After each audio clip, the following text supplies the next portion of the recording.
All right, testing, testing, testing. 1, 2, 3, 1, 2, 3. The rain in Spain falls mainly on the plains. The ants in France stay mainly in your pants. So, with 3, 2, 1, hit it.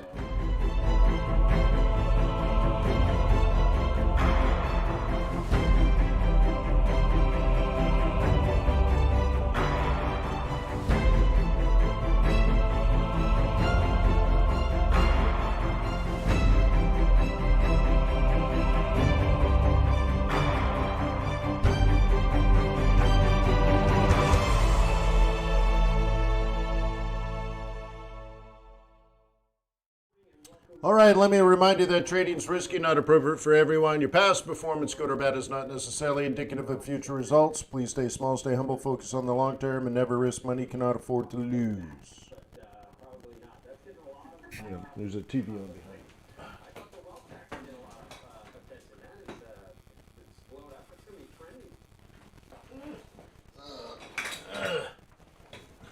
CNBC was talking over top of me. All right, so hey, welcome everybody to Forex.Today, the YouTube community of more than 17,500 currency traders. Yeah, we like Forex. So if you are here for Forex, you are in the right place. We'll cover most likely pound and dollar and euro and yen and maybe some Swissy, maybe some kitty catty and Aussie, oi, maybe oil, Bitcoin, gold, all that kind of stuff. So please ask questions, and I will do my best to try to address them. As you might have seen yesterday, you ask a simple question, and you get a 40-minute answer. But at least we've checked that off the box. You don't have to ask that again until tomorrow. Or maybe next week. But at least we got that one done and dusted, fully 100% answered 4 times from 5 different angles. So. Very cool. So I thank you for being here. Thank you for your positive energy. Thank you for your subscription and your likes and your comments. All that kind of stuff tells YouTube that you believe this is quality content and that you like it in your life. I like you in my life, so this is a symbiotic relationship. One thing that we all have in common is we're traders, so you're going to need a broker. A broker that I trust is tradersway.com. So if you need one, maybe visit tradersway.com and open up a demo account. Play some demo trades, check out the back office, try different platforms, MT4, MT5, maybe C-Trader, something else. You can have an ECN account, a fixed spread account, a variable spread account. I like the VAR, but you might go ECN. That's just a hard cost versus soft dollars. Either way. Okay, so go check it out. Also, a link in the description below the videos to Trader's Way, but also there's a link to my chart templates. There's a link to my video training courses. There's a link to, well, if you sign up for fxbootcamp.com for the videos, then it'll say, hey, do you want to join the live group? Because the idea with the live group is I'm not teaching, we're actually doing stuff. So you have to watch all the videos first, right? So if you sign up for the videos, then it'll say, hey, do you also want to add the live group to your membership? So you can try all that, whatever. The links are in the description below, so please take a look at that whenever you are ready. Okay. All right. So where are we in the world? We went from dollar weakness, dollar weakness, dollar weakness, dollar weakness, dollar weakness, dollar weakness. Our plan was March. Should be dollar strength, and here we are, second day of March. And dollar is looks like is the strongest currency in the world. So I'd like to do a knuckle bump for that one without spilling my coffee. Knuckle bump. Okay, again, 6 months ago, 8 months ago, we made that call. Huh? Isn't that cool?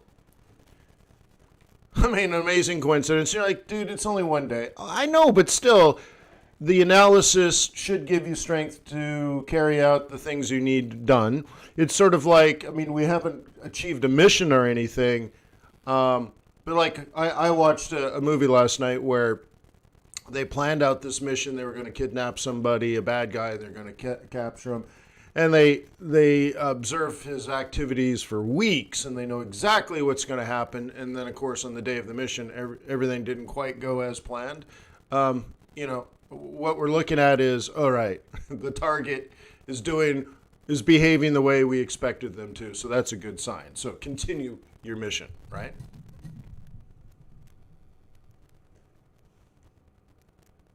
Okay. Rick, I think it could last more like a couple of weeks, but we don't know. Okay, so again, the plan is it could be 2 or 3 weeks, it could be 2 or 3 days. We don't really know. So, but you should be aware of your surroundings. You should be aware of the market conditions. You should be aware of what you personally are trying to achieve in your portfolio. You should have strategies for these things because we've talked about it for 8 or 9 months. So now that we're here, now you're just doing stuff. And you are certainly not surprised by dollar strength, right? So again, if I can predict it weeks and months in advance and then it happens, and I'm not somebody from the future or somebody with a crystal ball or somebody with a magic hat, right? Then it must be sort of repeatable and logic. Okay? You got that? Talk about the S&P 500. Well, the only thing really to talk about is who's buying it. And it's interesting because dollar is strong. And so I think it was Bloomberg this morning that was talking about, well, then it must be foreigners buying the dollar to buy the stock market, which might be true, but I don't think so. If we can talk about it weeks in advance, there's no way we would know, like suddenly all foreigners around the world are going to start buying the first days of March. So I can see the logic there. The stock market's up and the dollar's strong, so foreigners must be buying it. Also, I heard from somewhere else that it's a fundamental, and I don't mean economic fundamental, but a fundamental collapse of Europe managing its own population, where besides sort of the UK and Germany, the rest of Europe, as far as COVID is getting vaccines out, they're doing a pathetic job completely mismanaging the whole thing. So like, I don't know what percentage of Portugal's been vaccinated, but it's probably like 3%. The United States is at 40, and the United Kingdom is at 36. So they're saying, right? So On says in the Czech Republic, yeah, like what are you? Like Pelzen, right? Pelzen's a beautiful little town. What percentage of Pelzen has been vaccinated? My guess would be 0. Right? So, and by the way, I don't think Canada is much better. Right? Yeah, and right. So there you go. Sky Killer's like, there is no vaccine in Portugal. So what they were trying to say is any sort of euro dollar move downward is explained because of that situation. Okay? Which seems logical, by the way. I think if you put it on paper, it would totally explain the situation. But it's the same problem of putting on paper a model that explains that the more ice cream you eat, the hotter it gets outside. And that if you're sick of winter and it's cold and snowing where you are, well, then all you need to do is eat a bunch of ice cream and the snow will melt, the sun will come out, right? The tulips will start blooming. But we also know that that's not true. Now, it seems like that would be the case because statistically, ice cream sales go up on hot summer days. So therefore, eat more ice cream. So I think it makes sense here. Europe hasn't done a good COVID response as compared to some other countries. So therefore, they should be punished. The stock market's rallying because the U.S. did better. So therefore, that money is leaving Europe and it's coming to the United States and blah, blah, blah, blah, blah. Where I step back and say, well, how does that explain this happening 12 years ago, 5 years ago, 3 years ago. If something very similar happened, maybe it's like if you start eating ice cream in April, you could also declare by July it will be hot. Well, what if you didn't eat ice cream? By July, it might get hot anyways. And then you're like, well, then it must be something else, like the season. Maybe it's how the earth rotates around the sun and the little wobble that creates summer, winter, summer, winter. Maybe it's that. Maybe it has nothing to do with ice cream eating and consumption at all. Right? Right? So anyways, so you got to be careful, and that's why you got to be your own person, do your own analysis, because ultimately I think I'm right, but obviously they think they're right, and maybe we're both right. Okay?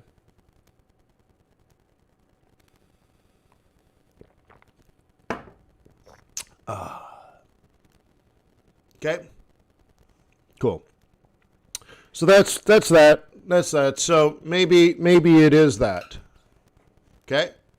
Maybe it is Europe generally doing a poor response, and Euro, weak and all that kind of stuff.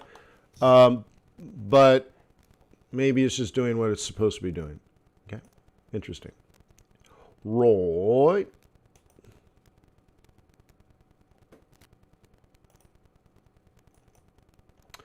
Okay? So, how many people read the RBA statement? You are not alone. Can we look at it? Andre, I'm pretty sure you have a euro dollar chart, so you probably have already seen it.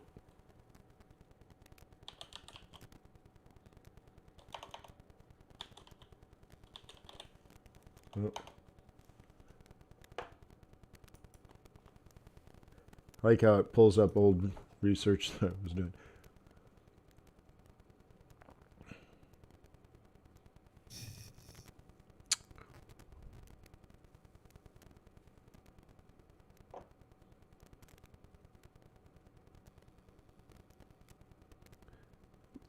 Did you see stuff like this?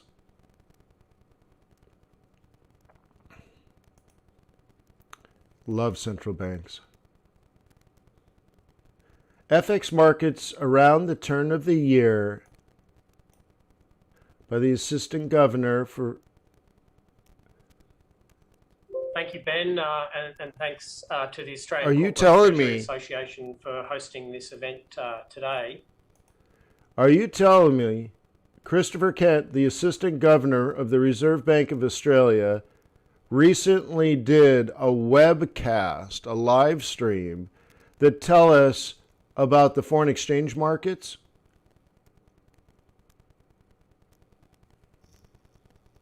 Dumbass said what?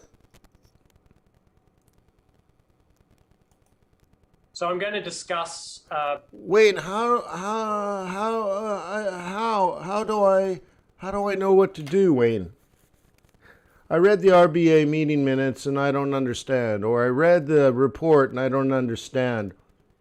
Well, what if the dude just comes out and tells you? Yeah, Master says they do it all the time. Yeah.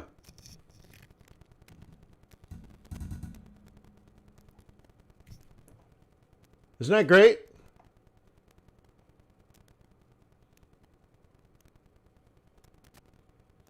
Okay, what do you know about this? What does this information tell you here?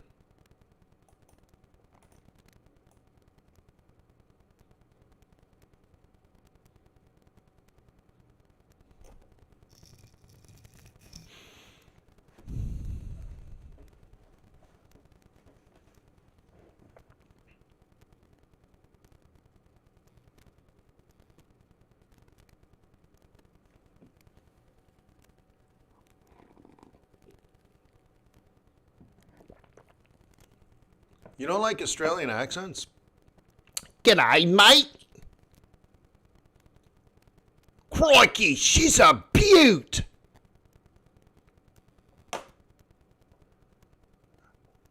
Negative real yield.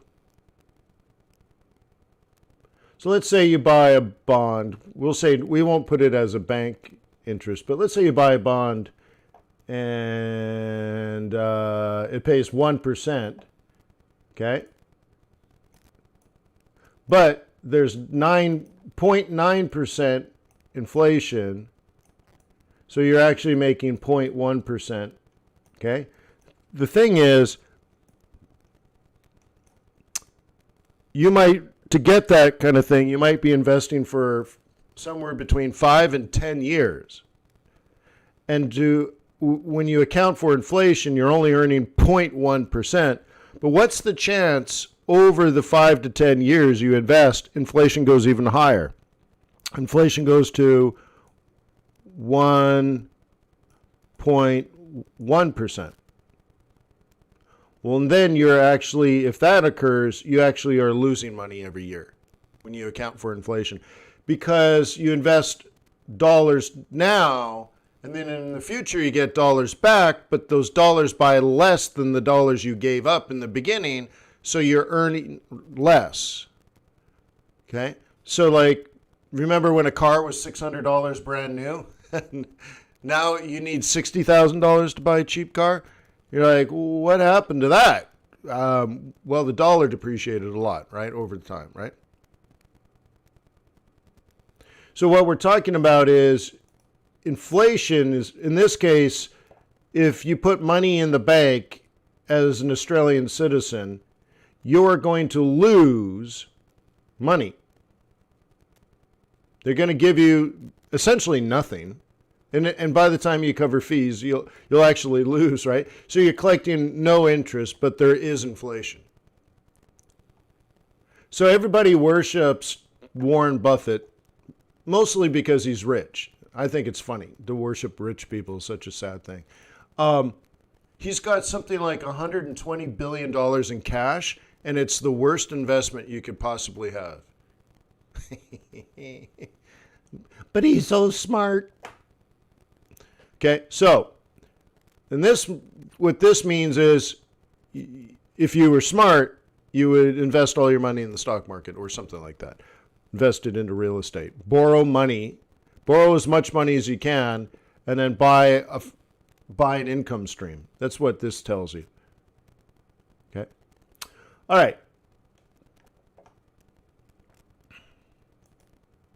So here's what you must read. Okay, look at that. When you print it out, it's a page. The outlook for the global economy, blah, blah, blah, blah, blah. You have to do the work. What I'm trying to tell you is it's stupid easy. So if you don't do it, then what does that say?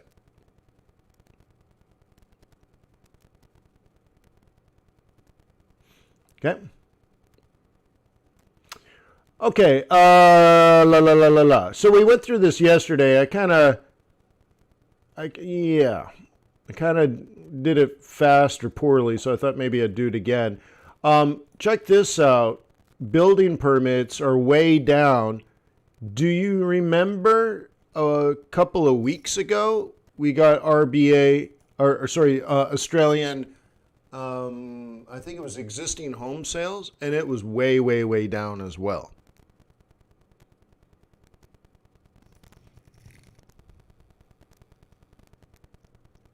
Wow. Okay. Now, because they're not a reserve currency, they don't have the same, let's say, arsenal that that the Fed has. Okay. So they need China to come on board. Okay. So as you can see, no change in interest rates. You should read the RBA statement. Okay. So we got Canadian GDP coming out. Great, great, great. Good, good, good. Yada, yada, yada. Okay. And then way out in the Asian session, we got Aussie GDP. Cool. Nice. So a fairly quiet day. Canadian GDP is good, but like I said, it's backward looking. We don't really care about what the economy was doing in the past. Okay, I think we already got that planned out. Wednesday, obviously, ADP and Beige Book is the focus. Aussie retail sales is important because remember, if they're not investing into houses, if they're not buying houses, or if they're not building new houses, then maybe they're spending the money somewhere else. Sort of a lipstick index. Okay. Marina says, I never understand why Kiwi is a major currency. Yeah, I get you. Probably because it's so related to Australia. But what you're saying is, there are cities in South Africa bigger than New Zealand, right? Both in size and in population. GDP and wealth levels of the residents in New Zealand are quite high. But ultimately, like when I first started trading Forex, I was making like 800% a year in interest payments from New Zealand, and everybody was in on it. The central bank would try to intervene to weaken the currency, and it would last a day. And like it was so strong, so much money was flowing to New Zealand that the central bank couldn't even stop it no matter what they did. So I think it's that legacy too, that every currency trader that's been doing this for a living for a while just remembers it that way. Even though it hasn't been that way for 10 or 12 years, it was that way. Also, more recently, I think it was like 2007, 2008, people are doing that with Iceland. And I remember one time I'm at the Waldorf Astoria, my old home in New York City, hanging out at the Bull and Bear. And CNBC used to come out and do things. I think it was on Friday. They would actually they would do interviews live from the Bull and Bear at the Waldorf. And one day they had a bunch of Icelandic bankers there because Iceland was paying 11%. So you can imagine if you're earning 1,100% on your carry trades. And of course, it was all nonsense. The whole thing blew up. But I think that's all it is, Raina, is this idea of, there's a history behind it. Okay. Also, think back even further. Think back 30, 40 years. Most of foreign exchange was OECD countries. Like China didn't even have an economy, So you had yen, which represented all of Asia. Think of it that way. Like every Asian country basically was priced in Japanese yen. Okay. And then the OECD countries, Australia and New Zealand. Okay, great. And then you get to North America, you have Canada, the United States. Then you get to Europe, and that's all there was. And on an economic level, it was true. Like China didn't have an economy. They didn't. They missed out on the entire Industrial Revolution up until about 1980, right? Only recently could we trade the currency in China, right? So imagine Taiwan was a tiny country, South Korea was a tiny country, and everything else was like not even a global economy, right? What was Bangladesh doing in 1972, right? So I think 99% of foreign exchange trading would be, mostly these OECD countries. And then if you were young and you were starting out in a bank, they would say, all right, you're going to go to Jakarta. You're like, Jakarta? Yeah, we got some money there, something to do. I don't know. It's in Asia somewhere. Go and be a banker there for a while. And then we'll move you to Tokyo or something. And we'll give you one day you'll make it to our trading desk in Europe. Right? But so we were mentioning Czech Republic and Prague and Pilsen and stuff. Is that a global player right now. Why don't we trade the whatever the check? It's crown, isn't it? Crown or kroner? Anyways, it's sort of like that. So New Zealand was just one of those rich white countries, for lack of a better description. And now we do have global trade. This is a global economy. Asia is more than Japan. Okay? And then 20 years ago, it was Japan, Taiwan. You probably wouldn't even count Taiwan back then. And so it was South Korea and Japan, right? It's crown, right? Yeah. Well, there's crowns, kroners, crown. Yeah. Prague is a cool town. Pelzen, right? Best beer I ever drank my entire life. Pelzen. Who or how was it? Well, it's probably quantity, Marina. But like I said, historically, go back to like the 1960s, 1970s, maybe even 1980s. Those quote unquote major currencies was probably 99% of the entire foreign exchange market.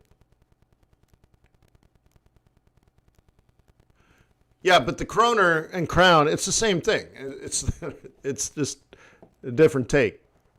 Kroner, crown, it's all the same. It's like dollar. No offense is meant, by the way, if you're offended by that. Didn't mean it that way. All right. All right, so moving on. One of the things I didn't mention the other day, only because it's later in the day, is maybe it's actually not on this. Maybe that's why I didn't get mentioned. ISM Services is on here. I guess it's... Is it Thursday or Friday? Let's change this. It's funny that they would say it's low impact. Tuesday, Wednesday.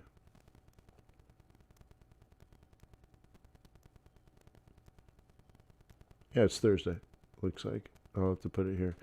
At 10, right? Factory orders. I don't see it. How interesting. It's just not on it on the chart, or am I missing it? I guess it's market services.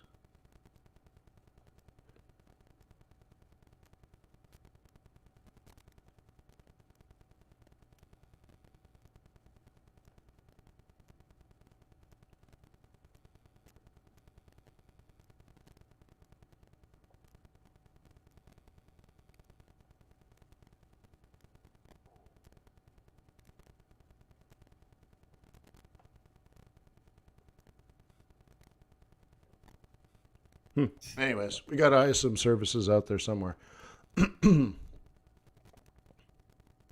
Robin's like, none taken.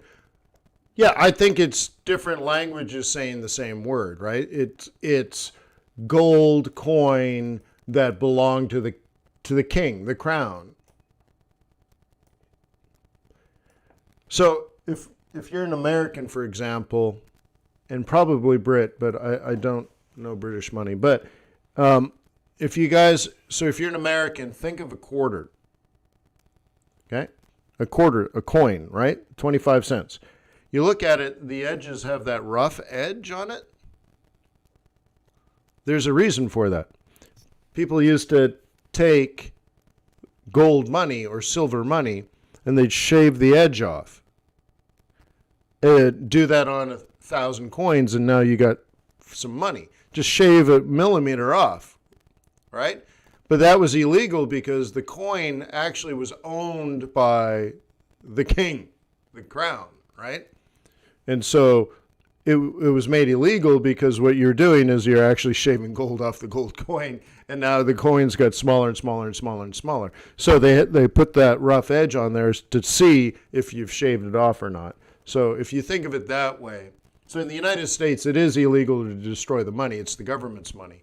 But imagine going back in history to England and other places where it was the crown's money. and you were only able to trade with the crown's money, but it belonged to the crown. So, crown coins. So if you come from a place that has kingdoms, right? Like I've actually sat on the steps of the castle in Prague, sat there thinking about how much history has gone up and down those steps. It's interesting. So when you come from a place like that, clearly that history is still involved with money. All right. So we'll leave it at that. Lots of stuff to do.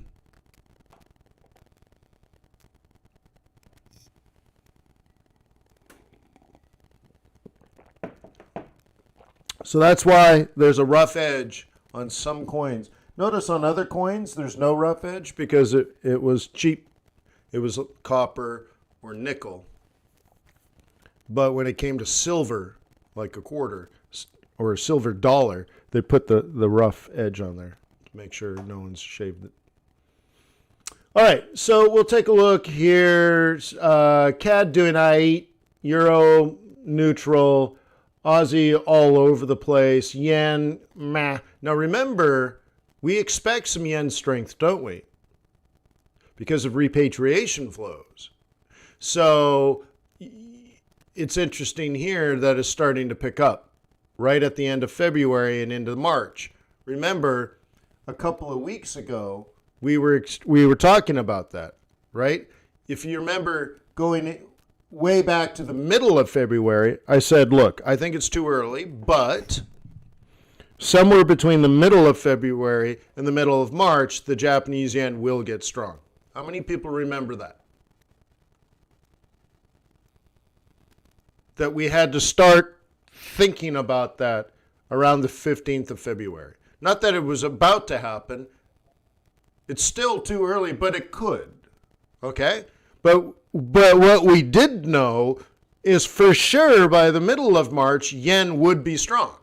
So February 15th is a bit early, but definitely by the middle of March, absolutely. So we're going to go from probably 1% chance to 100% chance, and the pendulum will swing. Well, according to this, the number wasn't February 15th, it was February 25th. So I think we were correct. 15th is a bit early, but not too early to start preparing. And now we can see by the 25th, the Japanese yen was terribly weak, which is a good thing, right? And then on one day, boom, yen gets strong, dollar gets strong. And also it had to do with bonds. And it was interesting because right before that period, I was teaching you how to think of your foreign exchange trading as bond trading. Okay? I think it was the week before Thursday because somebody said, so like this dollar strength started on Thursday. And then I did my live trading group and we got together. I'm like, there it is. I'm so glad that it got strong today so we can talk about it. Okay? And somebody said on that meeting that they were grateful that I had earlier talked about or compared bond trading with currency trading and that how strong of a relationship they have. And so on a day we expected dollar strength and yen strength to appear, bond market crashed. Same day. Okay? Mohammed, you're going to have to Google the word seasonality if you want to know if it's day by day or monthly.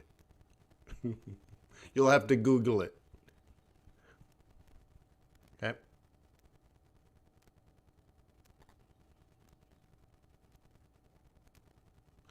Ronald says, didn't you also mention the swap between USD and yen strength? No. This isn't, what we're talking about now is not what you find in a textbook that says some sort of thing is happening, therefore, because of a differential between swap yields, the dollar's gaining strength. No. Because we already knew it was going to happen before any change in interest rates occurred.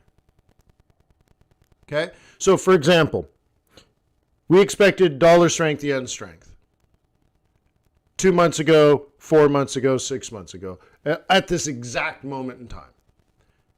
But we didn't know interest rates were going to skyrocket at that time 3 months ago, or 6 months ago, or 2 months ago, right? Or 6 weeks ago. But we knew this was going to happen. So I don't think it'd be right to say interest rates differential drove the move drove the interest rate differential. And we also know, okay, let's say this now. If you missed all the other predictions, let's make a new prediction.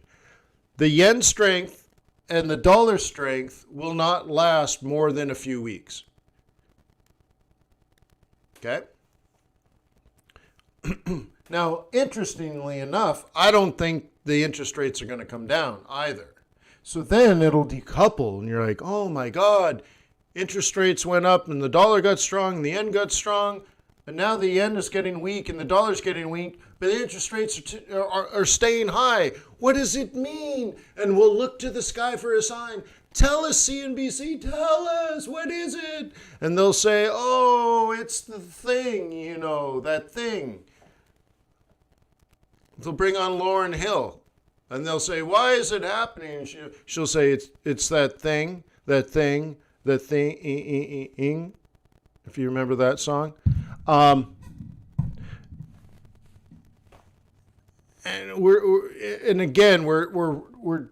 we're describing it incorrectly.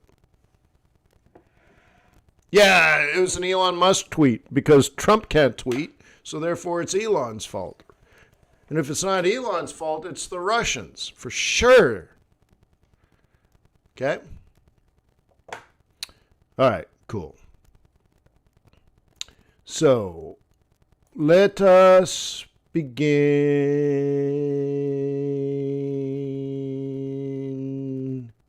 somewhere. $1, I guess.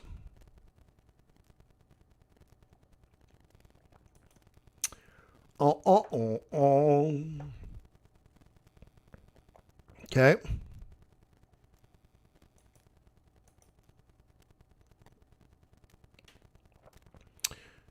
Trying to climb the stairs. Oh yeah, it's something to do with COVID. Yeah, that's true. Oh, well, the amount of vaccinations.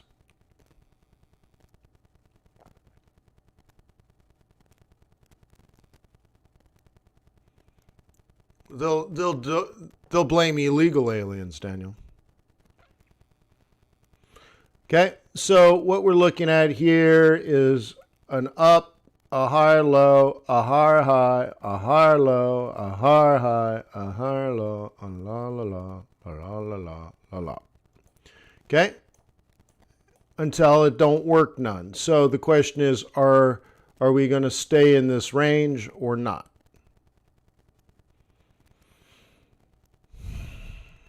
Okay, I don't know. I honestly don't know.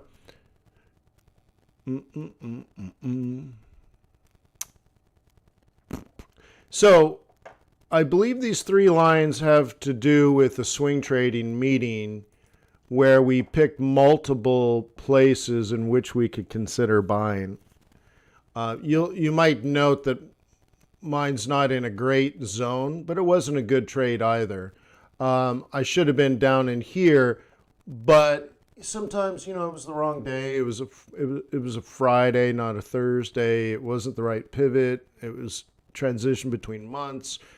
Maybe I was late. Maybe I was early. I don't know. But I'm sort of in closer to the first one than the second one. It's part of the piss poor trading, I suppose. So one of the things I can do is I can move it lower than the low. Okay. And now I sit and wait.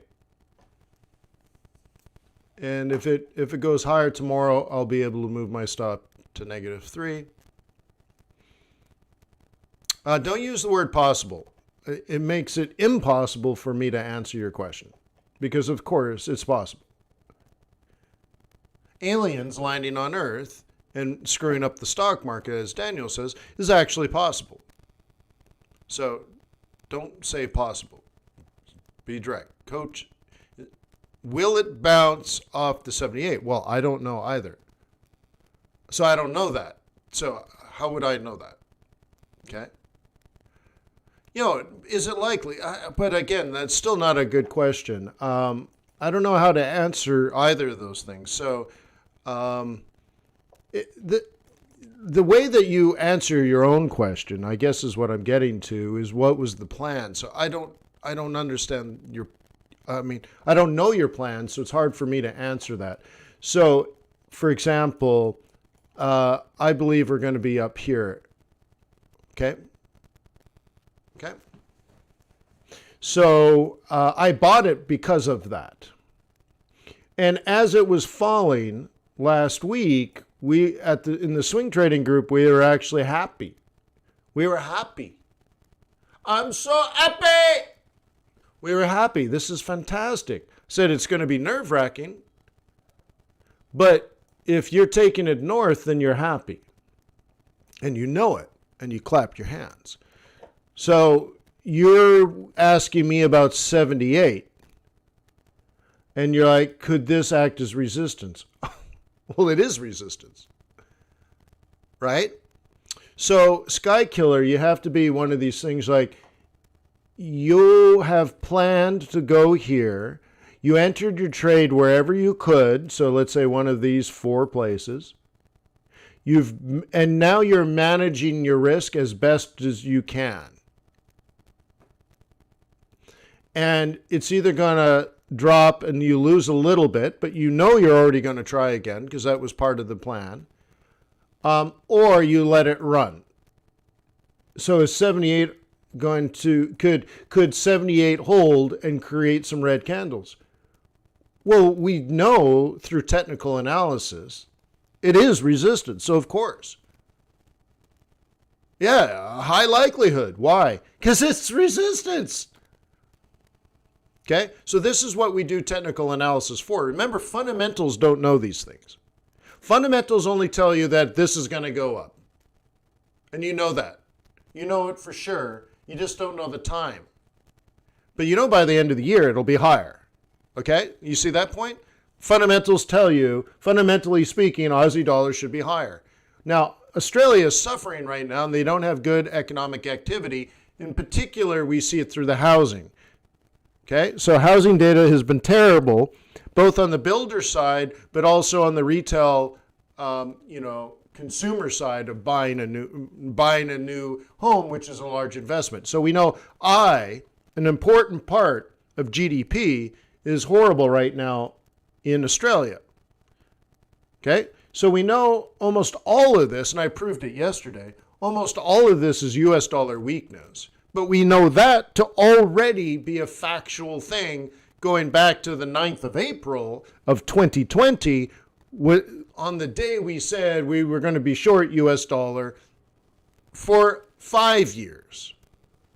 So we only know one thing has worked out, the one prediction.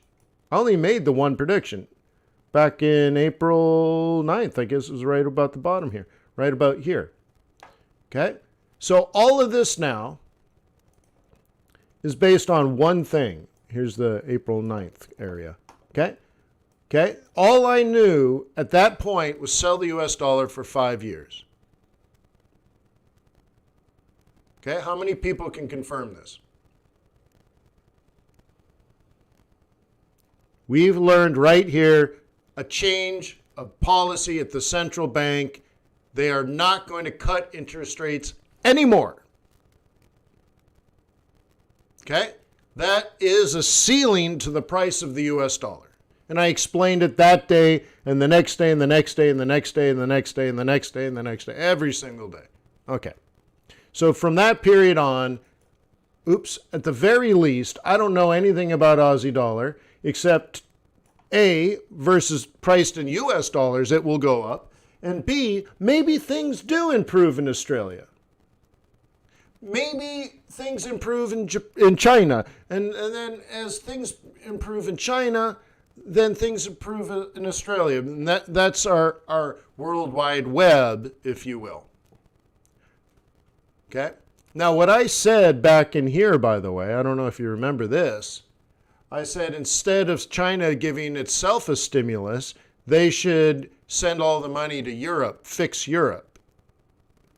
China should fix Europe, and now Europeans will buy more stuff from China, and the Chinese get the money back. But of course, they're trying to build their own economy. Okay?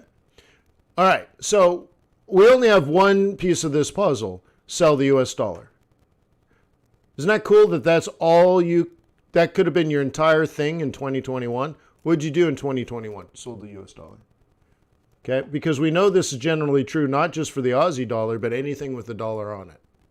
Cool. So I got that one right. Thank you very much. Fist bump, by the way. Okay, you're welcome.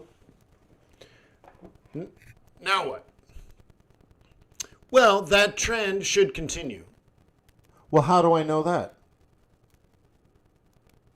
Well, the central bank tells us. That's the big thing, like, why I don't understand why people don't know. I'm like, well, learn some economics and listen to the central bankers, because they come out and they actually sit around going, how do we say it so people understand? Okay?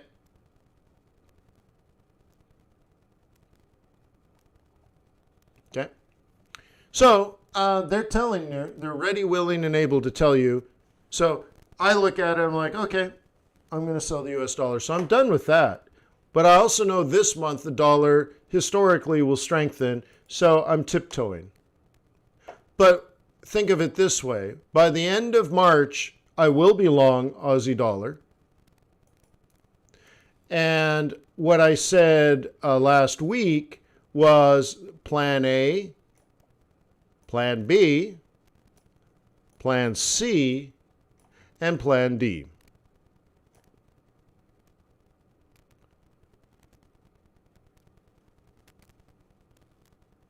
Okay? Isn't that cool?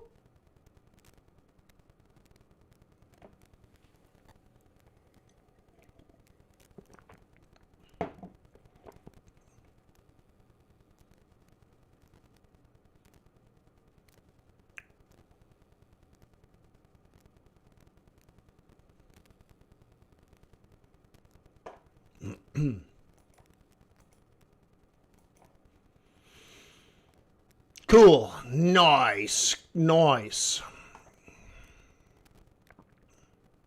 All right. So we can look at Kiwi. So with this in mind, you can see that if you believe the same thing for New Zealand, all week you've had an opportunity to buy it. Okay? All week. I was there when it opened. It opened here. You had a second chance. Now you've had a third chance. If you believe New Zealand dollar is going up,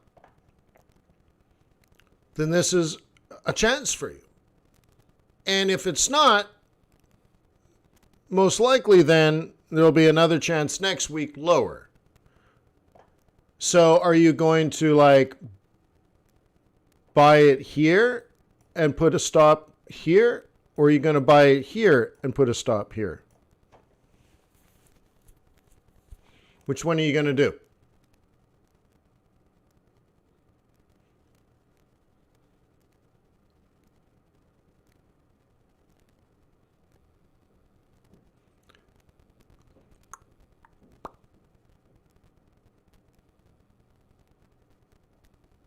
Okay.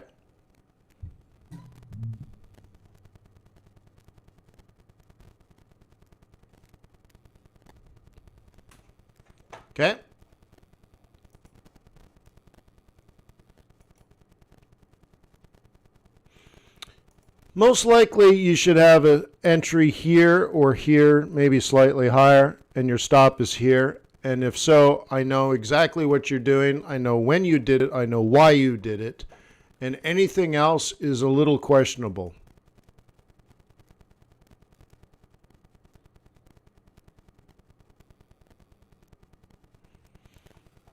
Okay. Yeah, Jack watching his crappy trades, trade after trade after trade in his My FX book is not helpful. Okay.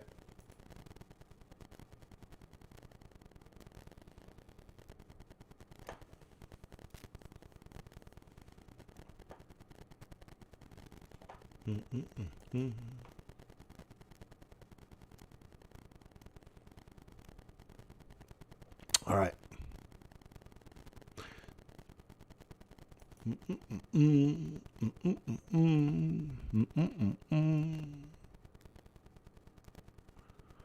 La la la la la la la la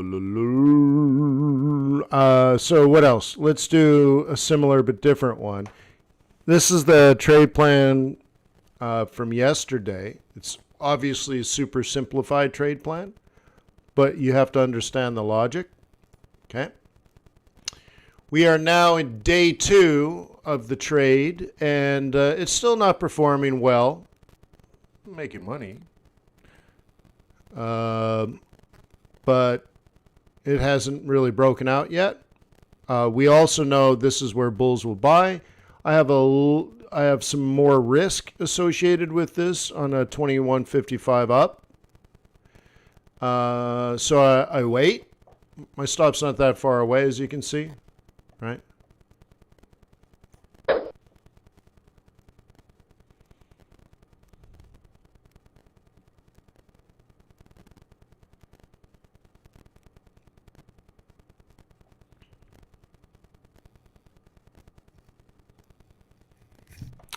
So maybe I can try to add to this indicator custom biased pivots, bearish mode, because I'm selling dollar. And we want day trading. And yeah, we'll make that true. And we hit that. Okay. And so what do we know is true? One, this is the plan, the strategy. Now the tactics are sell here, okay? Sell here. And if we get a new lower low, probably sell here tomorrow. So like if we head down to here, this sell zone will move lower, okay? And what you get, of course, is lower low, lower high, lower low, lower high, lower low, lower high, lower low, lower high, lower low, so on and so forth. So on a day trading basis, day trading, you guys remember day trading? This is a sell, which I did, right? This is a sell, right? Right on the London Open, right? And then tomorrow's sell zone is here, but I also know if this works out, then this is going to come down. So tomorrow's sell zone, oops, because I'm not trading the indicator. I don't care about the indicator. I understand what the math of the indicator, so I'm already doing the math of something that should already happen based on the analysis I've already conducted. So I don't care about the indicator. I'm doing the same work. It's just nice to have something print the colors. So if I get what I want, then I will be selling here tomorrow. And you're like, Wayne, I hate pivot points. They're stupid. Your pivot points are stupid, Wayne. And I'm like, okay, cool. Then just do price action, right? Okay. So if you treat it like this, then you're going to say, okay. And you're going to trade like that. Cool. It's just price action. This used to be support, so now it'll be resistance in the future. By the way, that ends up being pivot points. That ends up being Fibonacci. It ends up being Elliott wave. So whatever you use, whatever you like, whatever you prefer, just do it wicked awesome. Try, right? Pick the way you make your decisions and do it very well. So you're like, Wayne, I don't like this other stuff that you did. Okay, then get rid of it. But do the thing that you do well. And we end up making probably the same decisions anyways. We probably both agree. Okay?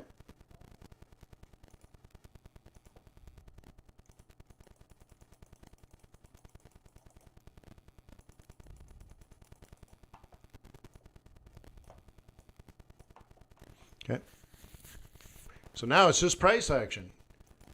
You could trade this as a naked chart and do it just fine. As long as you know you're a bull or a bear, you'll do fine.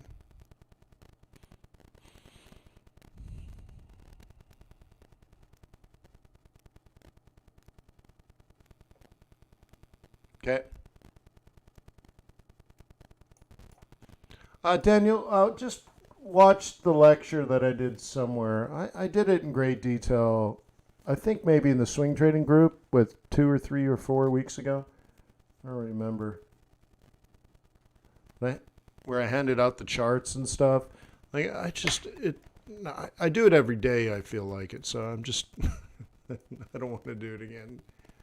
And people, I want people to be aware of it, but I don't want people to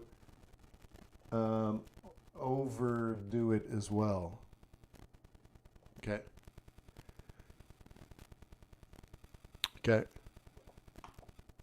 I get concerned because I used to hear things like everyone lining up to sell Japanese yen at the same time because of something I would say.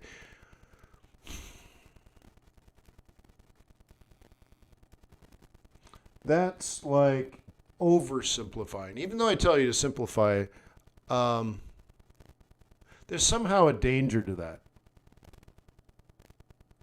I like to say just be aware and incorporate it into your planning, into your analysis. But to show up at the well with your buckets, somehow it doesn't seem right, right? Yeah.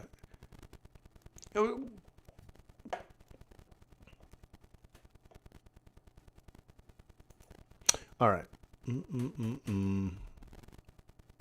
Okay. Ultimately, just having a decision, okay? Like, we'll go back to the Aussie dollar thing. Look, here's the most important thing I've done in the last year, okay? I said in here, I wanted to sell the dollar for 5 years. That's the most important thing I've said in probably a year and a half, just 2 years. The Fed was cutting interest rates in this period, and I've always told you when they stop and change their policy is stopping. Stopping is a change of policy.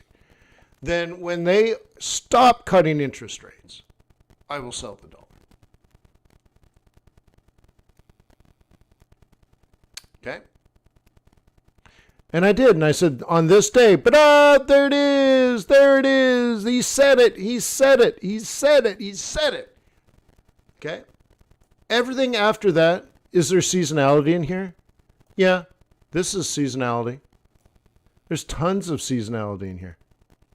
There's all kinds of things. Now we're talking about this blip here. What was this? This is the day I went on vacation. True?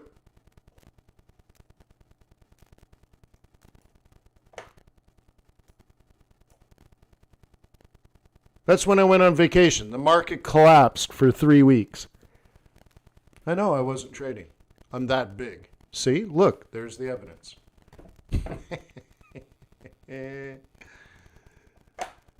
Okay? Okay? I did a special webinar right in here. I gathered the troops. I did a special members-only 6-hour webinar about this going up for the rest of the year. Oh, and yeah.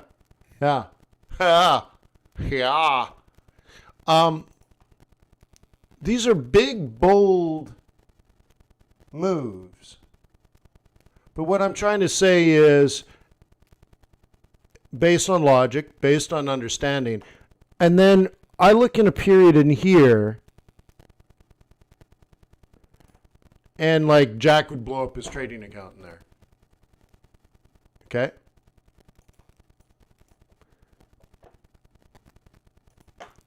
Or this period, okay? You blow up your trading account. You make 1,900 trades here. Long and short, short and long and short, all over the place. Total mess, no strategy, all tactics, up and down and up and down and up. Maybe you watched a video I made 12 years ago that says the third week of August you should, buy all the Japanese yen pairs. And then you're like, damn it didn't work. But people in my live group knows that I said that is true, but just not this year. Well, how can I make that prediction? Why is it going to move in November instead of August? Oh, because there's logic. And what I hope for you is that once you understand like this type of move, that the rest is just sort of your daily noise, your daily grind. You're just doing your job. You're showing up to the factory. You're punching your time cards, but you're not like suffering through decisions. Like you're updating your fundamental scorecard. Remember that yesterday? Like, what do you mean fundamental? Are you selling the dollar? Well, I don't know. Did you see the PMI? I'm like, oh my God. Make a freaking decision. What side of the trade are you on? Well, I don't know. My scorecard hadn't told me none.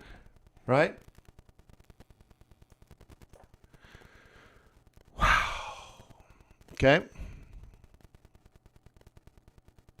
So, don't overdo it. Don't oversimplify it. Just do the job.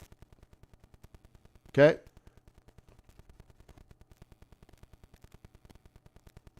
That's all. Cool, right?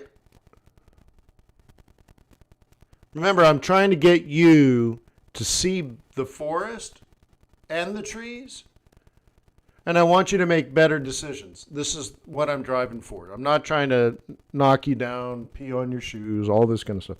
I'm trying to get you to make better decisions. Like for some, Jack says he blew up his trading account. Well, so what?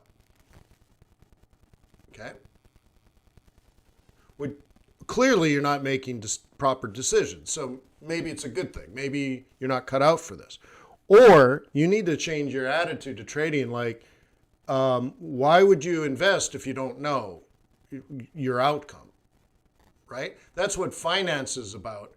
You buy an apartment building because you can calculate to the exact penny what an apartment building is worth, depending on your cost of borrowing capital and your discount rate, which is sort of like your opportunity cost. You can buy this building, you can buy a different building, you can invest in the stock market, you can become a general partner in a venture capital fund, you do nothing with the money, right? Finance is finance. And so you can calculate to the exact penny what a building is worth to you, okay? And it's not a guess. So why would Forex be a guess? It's not a guess. It's not Fortnite. It's not exciting. You don't make 5 to 10 trades this way and that way. It's up and down. Oh, the stock market's open, so now we're buying. And oh, did you see the news at 10? Oh, now we're going to sell. Yes, you can do some of that, but you're missing all of the logic. You got to know the logic. So if you're running around or trading like a chicken with its head cut off, you're just making a bloody mess. Okay? I'd rather have a chicken laying eggs all day, and I think the chicken would rather take that, right? So anyways, I want you to get your trading right, first of all. Okay? I want you to get it right. What is it the world is doing? What is the entire world doing? Think of it. It's a $5 trillion market, maybe 6 trillion per day. So all you're trying to do is, what is the entire world doing? And then do that. Well, what is seasonality? It's the calendar.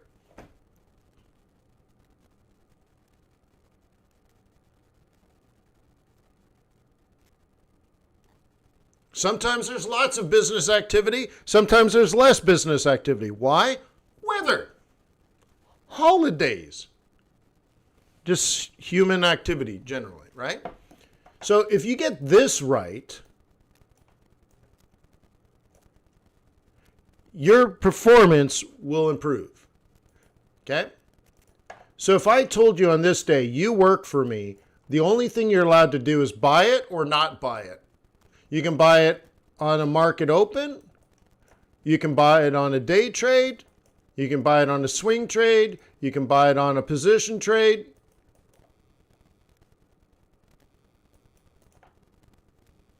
I don't really care. Do them all. So now you're like every London Open and every New York Open, because imagine if you thought this. London was going to be the top and New York's going to be the bottom of the day, or New York's going to be the top and London's going to be the bottom. One of them is going to be, right? And you're like, well, I'm only a buyer, so you're only looking for bottoms. So you show up in London and you're like, is London low relative to what we've been doing? And you're like, no, London's high. All right, then I'll wait for New York. Now, all you do is look for this now. This is your best friend, because now you're like, you're going to buy it here and you're going to put your stop down here.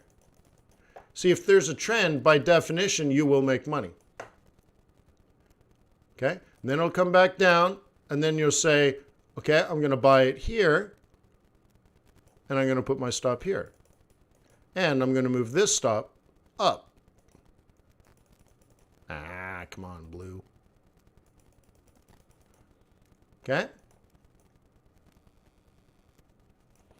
And of course, because it's a trend, more often than not, because that is the definition of a trend, it will do this. Okay? And so now you'll move your stop here, and you'll move this stop here, and you'll do it again until it stops working. And so now all you're asking is, on a daily period, is this the London Open or is it the New York Open? I don't know. You're buying the low of the day. I mean, what else are you doing?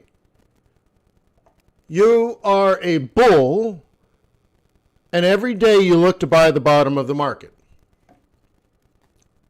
As long as it's making an uptrend, and now you have to decide, well, what's an uptrend? Are you using daily candles? Yeah, that would work. What about 4-hour candles? Yeah, that would work. What about 1-hour candles? Yep, that would work. How about 15-minute candles? Yep, that would work. You're just changing the time frame, but no matter how you measure it, you have to make a decision. Is it a good time to buy, or is it not a good time to buy? Okay? So like, let's change this chart now. Let's change the whole sucker. Well, no, actually, let me just zoom in. Let me just zoom in. Okay? Let's do it this way. Okay? See, I'm measuring from the top to the bottom. So you could say my sweet spot is 382, 50%, 618, and 786. So that's, I'll throw in the 786 as well. Hang on. Okay. Okay, now I can get rid of this. As long as we're above that zone, I can be a buyer for now. So I'll get rid of this. I'll get rid of this. Just to make sure they're not confusing you. Okay. We already had all these trade plans, so you should already know them. I'll get rid of this one. Old entry, right? Beautifully put. I must say. Okay. And we'll get rid of this because that's also included. All right, so this is basically a new chart. Okay, great. These are all different buys, by the way. So as long as we believe a higher low is going to be created, then this is what we're thinking.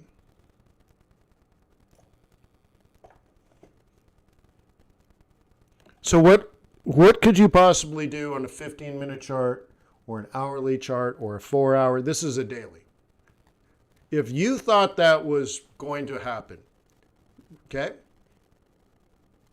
Now, what does that mean? That means strategy. If you actually thought about it, you did some research, because you can't just think without research. So what does the RBA tell us? They told us yesterday.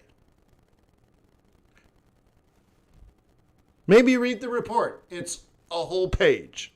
I know, it's tough. Okay? What is your outlook for the Aussie dollar the next 12 months? This is a 12-month trade. What do we like about Australia? What are we concerned about Australia?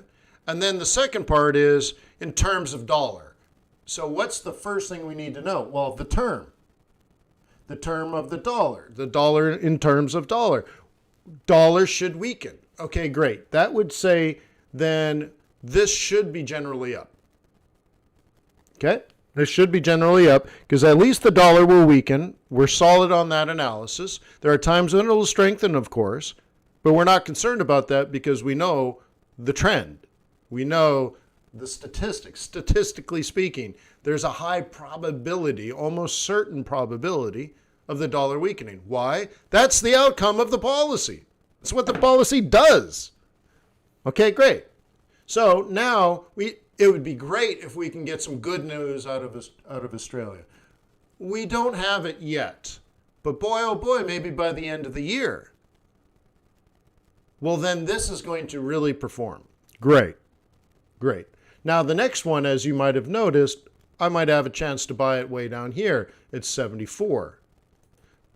Okay, I hope it doesn't fall to 70, but if it does, I'll have to think about it. Okay, so this is just the first trade. That's all. It's just the first trade. So now what? Now, knowing what's going on, how would you interpret like this?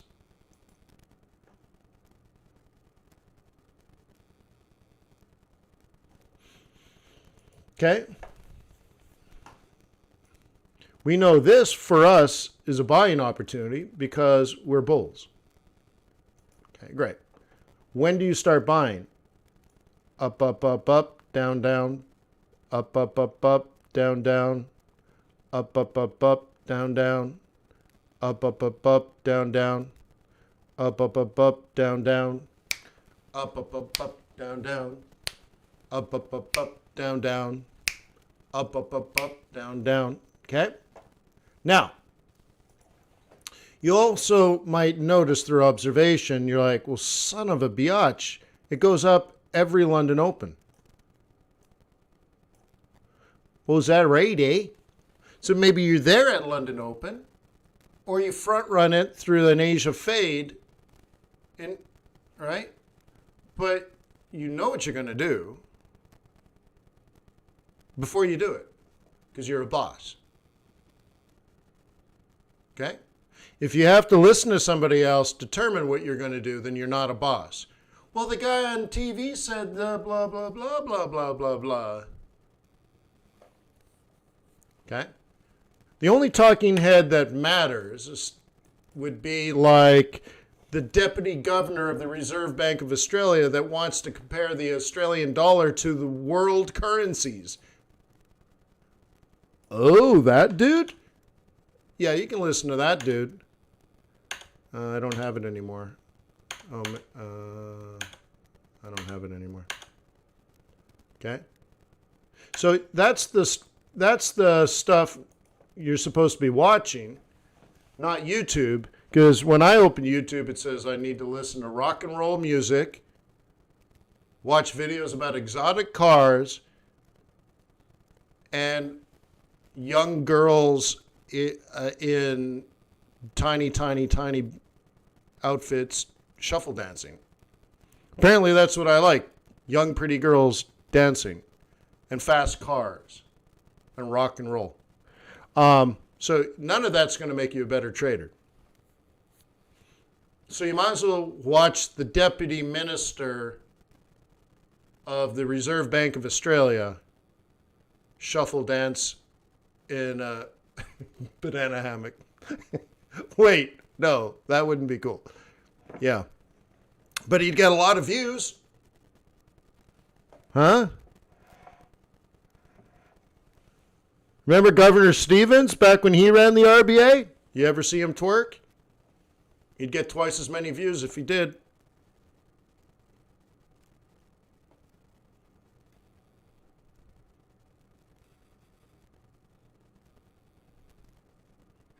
Yeah, you know what's scary is I don't use, what is it? Is it Instagram that pings me? Yeah, I don't even have an Instagram account.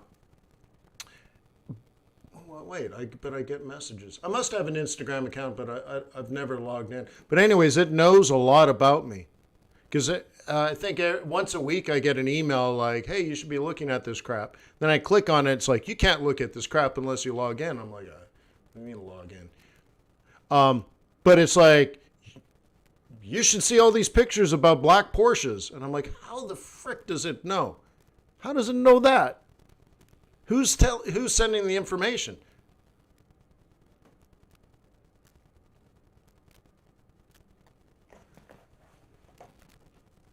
Not so. So, yeah, I don't log into Instagram, but it knows what I want to look at. Amazing. So somebody is telling Instagram, because I'm not on Instagram searching for something, but it knows what I want to see. It's amazing. Yeah, we got a snitch. I have 12,000 followers on Instagram? Is that right? Well, shot. I guess I should put on a yellow bikini and shuffle dance for my 12,000 viewers.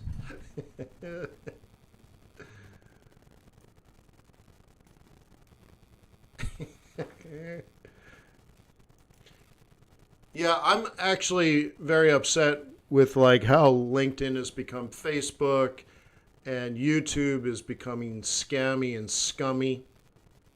It's really sad.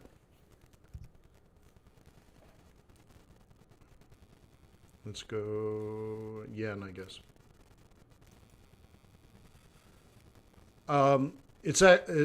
Yeah, and it's not good.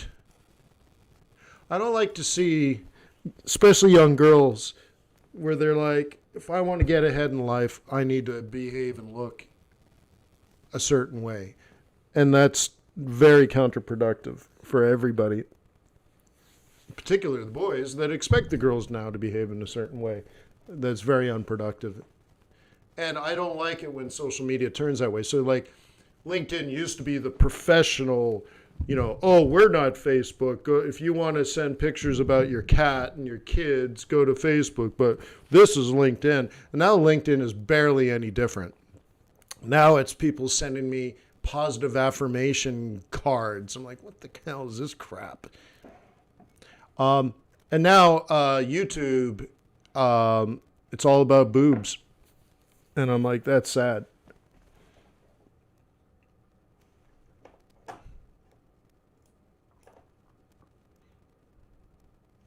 Yeah, but it's sad. It's the lowest common denominator. Right? It's all about the money, but it's probably not billionaires sitting around on YouTube watching girls in tank tops. So it's a lowest common denominator. It's, right? So it's sad. It's very counterproductive for society. And it drives me nuts. I hate it. All right. Let's move on. All right. So Euro yen, what do you think? See, I don't know how long the Japanese yen strength is going to last. I said probably not until the 15th. The 15th would be the end. So now it's going to be up.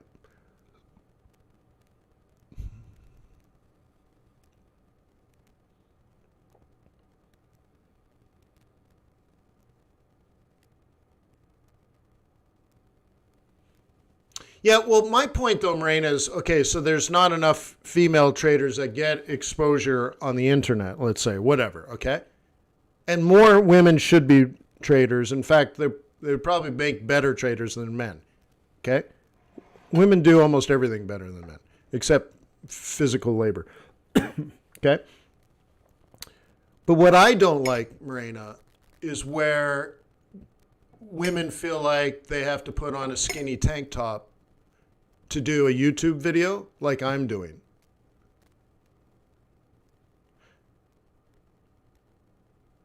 Right?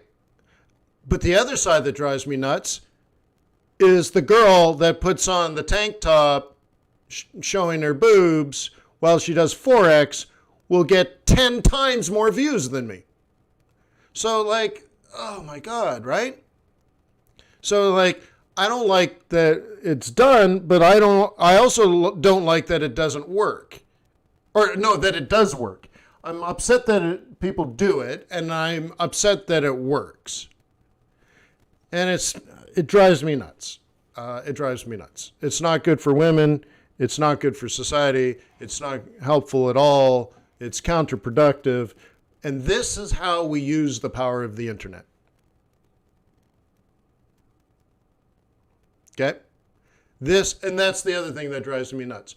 We have access to every human on earth and every piece of information ever gathered by our species, going back thousands of years. And how we do it is posting pictures of our cats and girls in tank tops. And that's the power of the internet. And I'm like, really? This is the best humanity can do with this power. It's sad. I mean, it's truly sad. But I just turned into the grumpy old man. Everyone, right? So, whatever. So, yeah.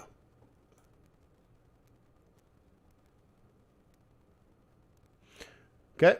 So, what we don't know is this enough for yen repatriation? Is this it? Is this Japanese CTOs moving money? Will it go further or will it go higher? The thing is, we don't know.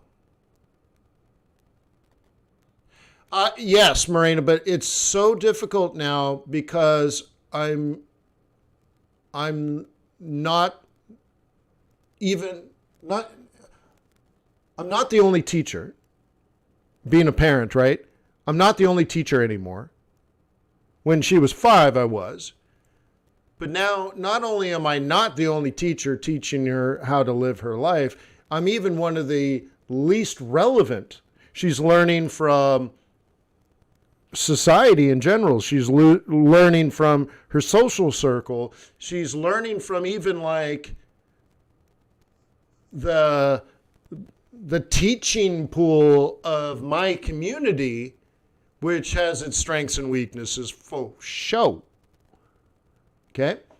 So it's, I'm the least powerful now. I'm the one that puts food on the table and tries to teach her my few things and my few moments of time with her. And, but most of it just gets a smile and a chuckle. Oh, Dad. And that's it, right? So, yeah, it's harder and harder and harder. Okay. So, let me get back to this. Will it go higher or will it go lower before it goes higher? The one thing we know for sure is we believe it'll go higher. Which one? We don't know. Okay? So therefore, how do you handle this? You have to buy this one.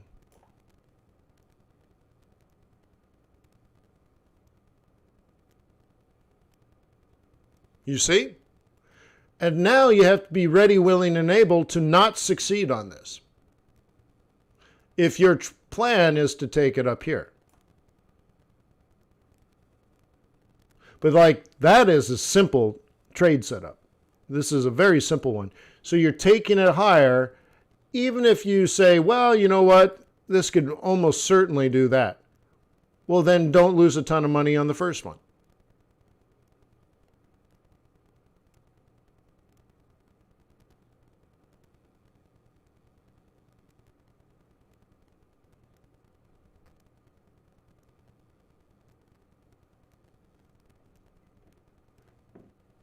Okay?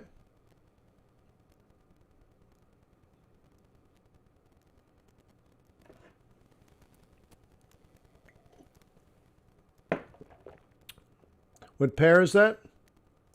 Euro, yen.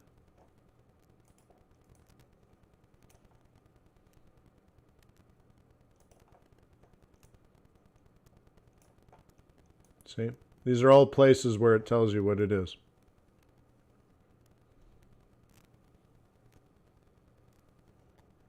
So let's simplify, okay? I didn't say oversimplify, let's simplify. I'm a bull and I expect down. Okay? So you can do things like, oh, wrong one. Position trading, where is it? Position trading bullish bias. Okay? So let's simplify it. There's my simplification. I know two things for sure. One, this is my buy price for the month of March. I also know or expect, not by what I see here, there's no technical reason for it, but we can certainly be down here and we could even go way down here, but that's a whole different story. Okay? Great. So we know all this to be factually true. And we also know we believe it's going to go higher. So how do we behave in a situation like this? Take a shot. If it doesn't go in the net, take another shot. If that doesn't go in the net, walk away until we get some new information. Like if it drops all the way down here, it's going to really happen like an avalanche. Lots of people are going to get stopped out or lose money. And then we will re-enter when there's blood in the street.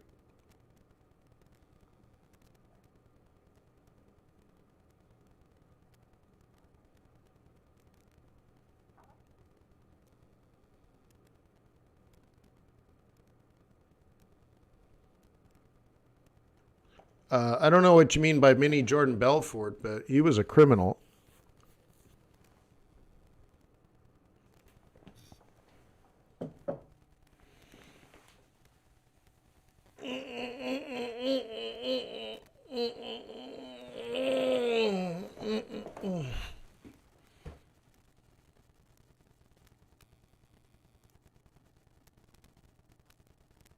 Oh, I see.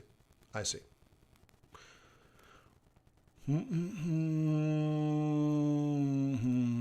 Is it an ABC correction? You can, any correction you want, my friend.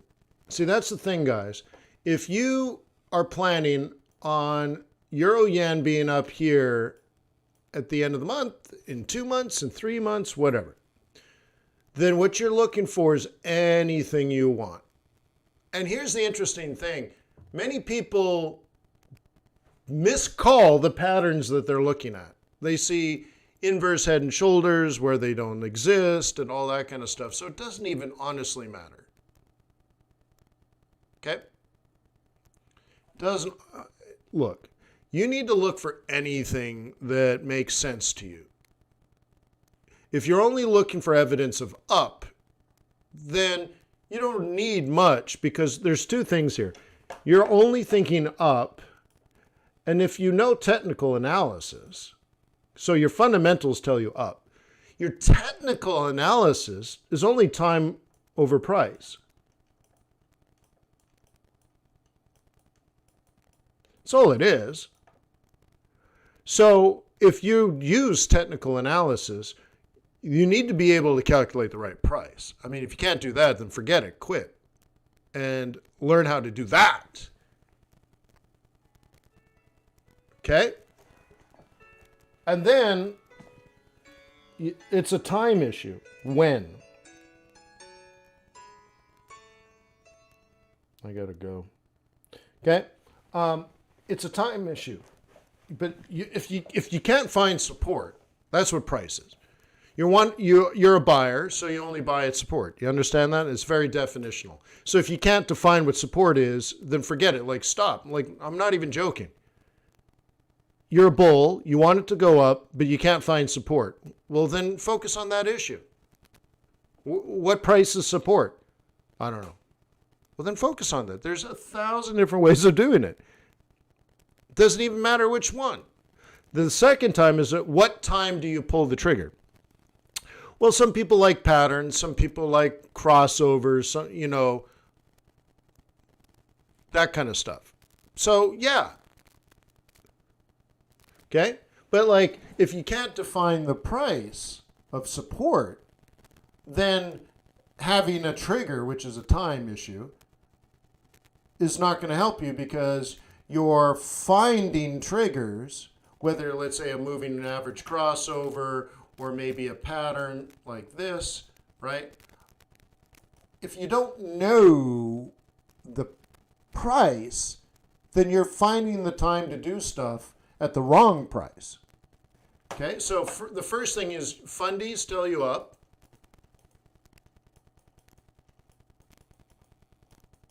Okay, so now you have a strategy.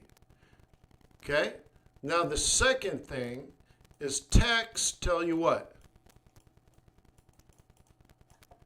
Well, if you're up, you can only buy up at support. Okay. What price is support? So like using pivot point theory, I would say this one.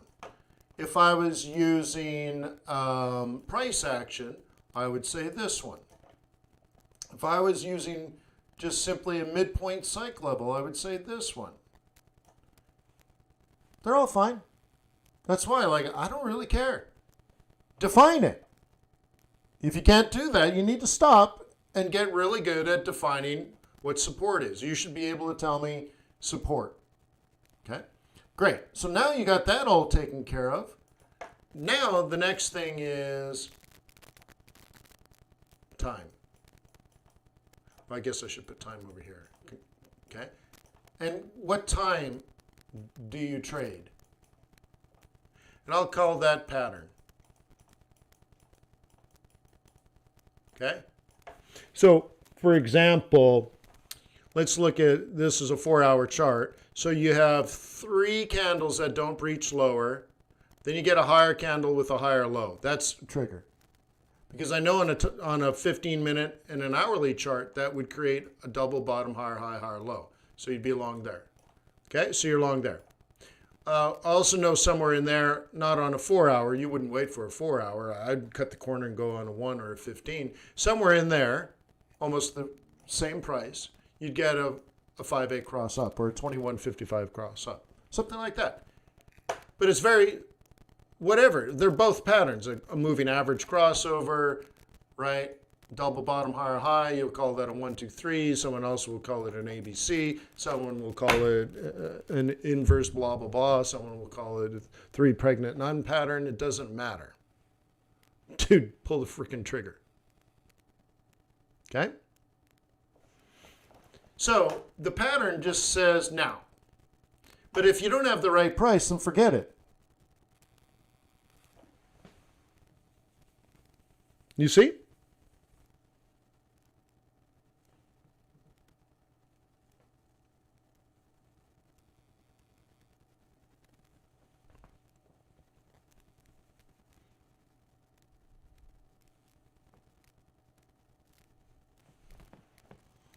Larry uses COT data. He's a COT guy. So what is he trading? Seasonality. Okay. So he'd probably buy in March, throw down 800 pip stops, and come back at the end of the year and say, see, I made 10,000 pips. Which would work, wouldn't it? Okay. So, I got to go, but here's the message. You have to have a strategy. Are you a bull or a bear? I don't know. Then stop trading until you can figure that out.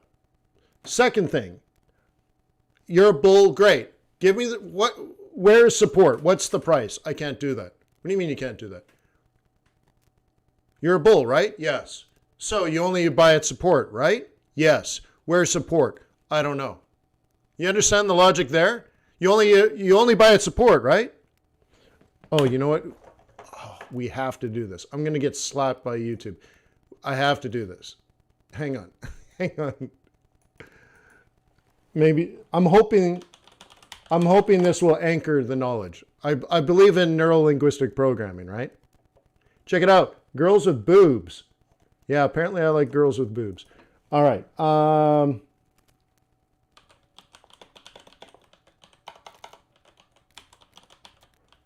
Actually, I do. All right. I'm like, wow, look at those girls. All right. I'm going to try to anchor this knowledge. You are a bull, right? Right. Do you buy at support or resistance? Support.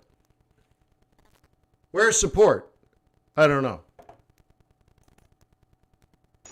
Jefe, the German arrived yet? Not yet, guapo. Many presents have been coming for your birthday. German has the only presents I want. Guns!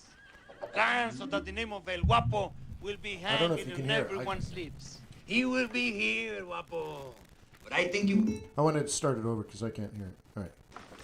The German arrived yet? Not yet, guapo. Many presents have been coming for your birthday. Did it again. German has the only presents I want. Guns! Guns, so that the name of El Guapo will be hanging on everyone's lips. He will be here, guapo. But I think you will like your other presents, too. I have put many beautiful piñatas in the storeroom, each of them filled with... You know what support is? Many piñatas? Oh, yes, many. Would you say I have a plethora of piñatas? A what? A plethora. Oh, yes. You have a plethora. Jefe, what is a plethora? Why, guapo? Well, you told me I have a plethora. And I just would like to know if you know what a plethora is. I would not like to think that a person would tell someone he has a plethora and find out that that person has no idea what it means to have a plethora. Forgive me, guapo. I know that I, Jefe, do not have your superior intellect and education. But could it be that once again, you are angry at something else and are looking to take it out on me? Like what, Jefe? Could it be because you are turning 40 today? No. Could it be because Carmen chooses to sleep in her cell instead of with you?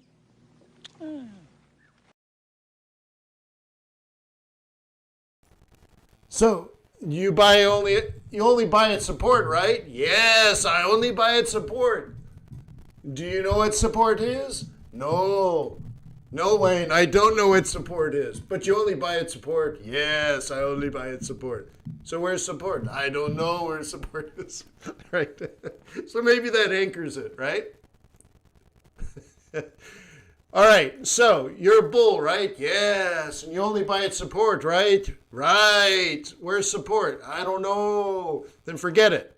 You need to learn how to do that. Once you know where the price is, you're like, okay, we're getting close to support. Now what? What time do you buy it? Okay?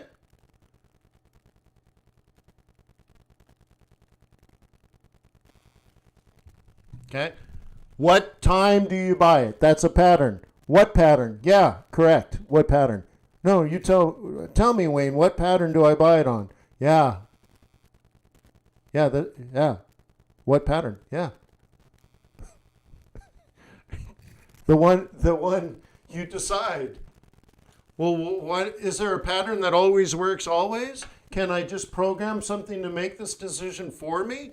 Yes, but then it will be worth money and you won't be. Okay? So anyways. But it's not just the market open on. I mean, that's time of day, which is important. Okay? But also, that doesn't tell you, let's say you get to your charts at 8 o'clock. Okay? 8 o'clock. Do you buy it then?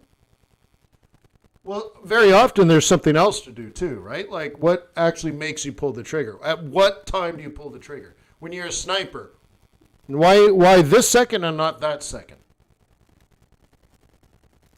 Okay? There's always a decision, and you need to make the decision. Okay? Cool. So what pattern? Yeah. You need to figure that out. Okay? But notice, if you don't know at what price, then the pattern is irrelevant. You're going to buy at the wrong price. Okay? And if you can't figure out the price, then you're not going to be buying it at support. You're going to be buying it at resistance or somewhere in between. You're going to get inconsistent results. And then, of course, if you don't know the up part, then you simply don't know what you're doing, and you're just a disaster. You're a chicken that's head cut off, and you're making a bloody mess of everything. And the interesting thing is nobody feels sorry for the chicken. So, like, Jack blew up his trading account. I'm like, so what? Any idiot can blow up a trading account, right, Jack? What you do next will determine whether you're the chicken or not, right? What you do next will determine whether you take control of your trading and change your behavior and share a success story or end up a failure, like the trading account. And of course, you can pick yourself up and be able to stand tall and proud if you exhibit the right behavior. So cool. So this, you blew up the trading account. Good, it's dead. Great. Don't do that again. So we will now focus on the success story because nobody cares about the chicken. Nobody cares about the sob story. Because so many amateur retail traders blow up their trading account that it's cliche. So nobody really cares. That's what I mean. Nobody cares about the cliche, but what everybody wants a hero. So this is an opportunity for you, Jack, to become a hero, to become an inspiration for those. So maybe one day you're standing on a stage saying, I blew up my trading account and it turned my life around. And that's why today I am providing $10 million to a children's cancer ward in my city, and I'm going to name it after Wayne McDonald, my mentor.